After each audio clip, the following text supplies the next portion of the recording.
Peggy 16.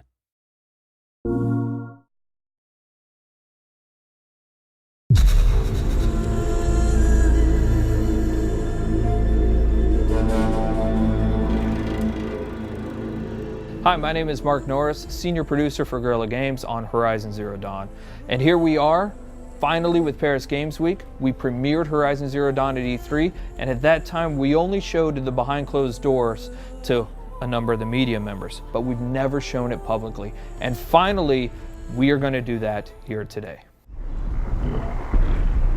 One thing that you should know almost immediately is, yes, you can explore everything that you can see here, but we're on a quest. Now, we've hidden that quest UI and that quest interface, but one of those two tribes that you saw previously in the trailer, one of them has given you a quest, and it's a quest of critical importance. And that quest is to get a very specific resource. It's a resource from the canisters that you can find on the back of this herd that we call the Grazers. Now, why do you need this resource? Why does this tribe need it? What is happening in this world? Those are still things that we're going to keep a mystery, but you will desperately need to retrieve this because it's a critical part of what's happening. As you're looking at this screen, for the very first time, you're going to notice some of our UI or our HUD elements. Now, the art on this isn't exactly final, but you can start to see how the game is really starting to creep into what we're doing. You can see in the top middle part of the screen that there is a compass. Now, we've hidden our quest markers and our quest objectives, and we'll talk about a quest here in just a moment, but you can see a compass certainly denotes an open world style of adventure. In the upper right hand corner of the screen, what you can see is the very beginning of a level and an experience bar, so you can start to see the RPG elements start to seep in.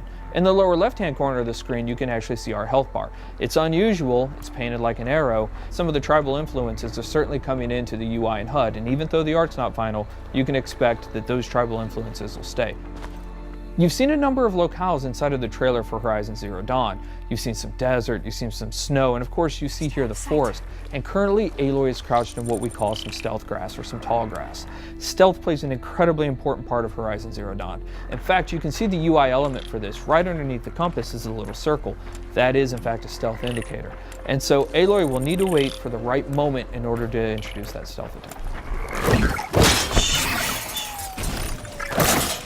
Sorry, little one. So we mentioned that there are a couple of RPG elements, right? One of those things that you just saw, especially if you've got the keen eyes or if we zoom in on it, is the number 825 that just popped up. So that number 825 is incredibly important. Why? Because it denotes that there are, in fact, RPG elements hiding behind the hood. That is a damage value. We call that floating combat text, and you can see that number pop up. But now we've actually also gotten into the loot menu. Now, we've described previously how important the machine parts are to the world of Horizon Zero Dawn, but here we're showing you some of those parts. In fact, that flame coil that you can see on screen is one of the elements that's required to build explosive arrows. Now, machine parts are incredibly important. The economy, the entirety of the world of Horizon Zero Dawn is built around these machine parts. So here you can see Aloy picking up what is essentially a couple of health plants. Now, those will fill up your health if you get low, but the important thing here is actually what they represent. You will want to explore every nook and cranny of this open world. The ancient city, the tops of mountains, rivers and valleys, all kinds of settlements, because you never know what you'll find. Guerrilla's DNA is strong in Horizon Zero Dawn. We've talked about this game being an action RPG, but Guerrilla Games is really known for its action. What Aloy is going to do here, she's going to use what we call the explosive tripwire. And that is really used as a trap. It can be used as a defensive countermeasure, but it's mostly used as a preventative measure. She knows, because she spent so much time with these machines, that these Grazers are incredibly skittish, that they will run off at the first sight of her or the first sight of noise. And she knows that if she's going to complete this quest, she's got to get those canisters. So for her, the best way to make sure this happens is to set these explosive tripwires down and try to find a way to force the Grazers into the traps. So that's what we're going to try and do. We're going to set down a couple of these traps, and we're going to try and create a distraction.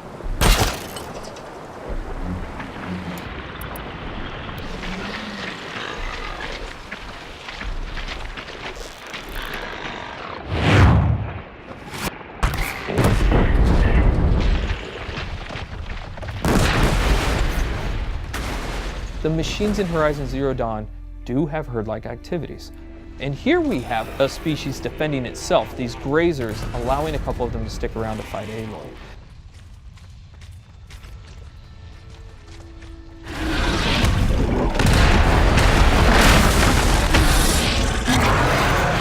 This is the mighty Thunderjaw. One thing that you will immediately notice is the size differential between Aloy and the Thunderjaw. The Thunderjaw is 24 meters long and it's 10 meters wide. It has 93 destructible armor plates, each with its own health value, and it has 271 animations and 67 VFX. It has 12 attacks, it's 550,000 polygons. And so what we're taking a look at here is actually some of the strategic and tactical elements of a fight that Aloy will want to think about when she gets engaged with the Thunderjaw. So we're going to take a look right here at the fact that there's actually some weak points on the Thunderjaw.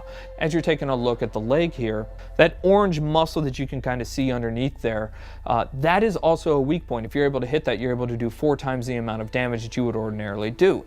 Now the question is, how would you actually take off that armor plate? Now we give you a couple of options there, but the best option is to use the machine itself. So we're taking a look at the disc launcher right now, and you saw earlier in the E3 trailer that you can shoot off the machine. You can shoot off the disc launcher, but you didn't know why we did it. The reason why we did it is because it takes a lot of arrows to knock off a Thunderjaw's armor plate. But if you can knock off its disc launcher, you can pick the disc launcher up and use its own weapons against it, and that's one of the best ways to take down the Thunderjaw.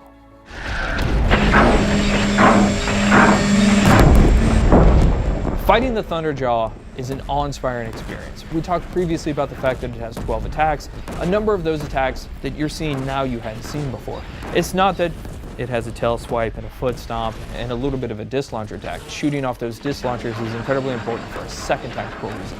It has a 360-degree absolute assault with that disc launcher that makes it incredibly difficult for you to get anywhere close to it.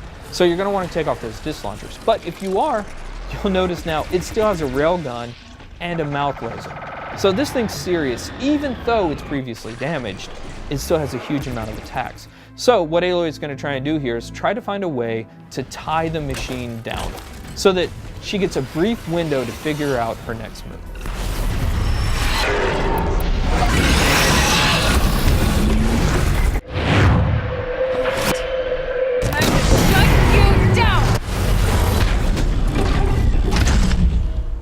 So that was the playthrough of the behind closed door session of Horizon Zero Dawn. We cannot wait to show you more. We're going to show you something brand new and something huge next year. Thank you.